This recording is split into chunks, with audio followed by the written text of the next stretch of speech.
आणि आता पुराय खबरो। गोयात सनबर्न सारखे महोत्सव जातात।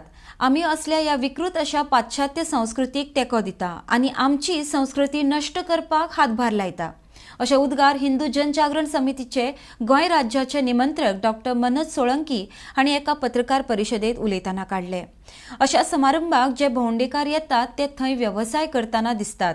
अशें करप म्हळ्यार बेकायदेशीर आसतनाय तांचेकडे कोणूच लक्ष दिना।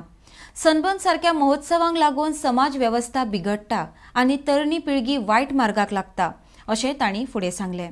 RDX खातीर पणजेच्यान गौतम शिरोडकार। सनबर्न फेस्टिवलच्या अनुषंगाने आपल्या समोर आपण मागणी करत आहोत की गोव्याला आपण अंमली पदार्थ त्याच्या जोडीला EDM आणि सनबर्न मुक्त करावी अशी आपल्या पत्रकार परिषदेची मागणी आहे।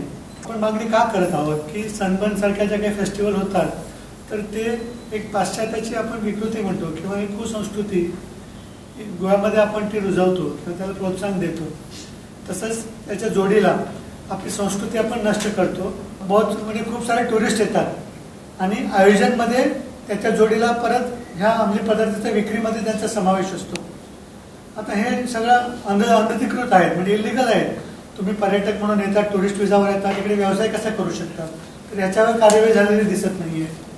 सनबर्न सारख्या फेस्टिवलमध्ये नेमकं काय होत असतं की समाज व्यवस्था बिघडते, त्याच्या जोडीला आपली युवा पिढी ती वामा मार्गाला लागतात, पाश्चात्य संस्कृतीचा प्रभाव येतो, व्यसनी आहार जातात। यापूर्वीचा इतिहास कसा आहे की गोवा पोलिसांनी म्हणजे या सगळ्या फेस्टिवलमध्ये 2010 पासून आयोजनामध्ये 600 पोलिसाचा फौजफट्टा तैनात केला होता आणि त्याच्या जोडीला मनोरंजन कर, व्यावसायिक कर असा करून कोट्यांनी रुपये सनबर्न फेस्टिवलच्या आयोजकांनी बुडवले होते सरकारचे।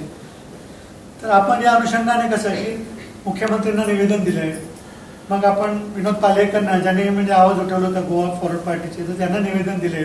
आपण पर्यटन मंत्र्यांना सुद्धा निवेदन देणार आहोत की बाबा अशा फेस्टिवल आयोजन करू देऊ नका। प्रतिमा आंतरराष्ट्रीय स्तरावर वेगळ्या दिशेने जात आहे, चुकीचा मेसेज जात आहे की गोव्यामध्ये सर्रास ड्रगचा वापर होतो।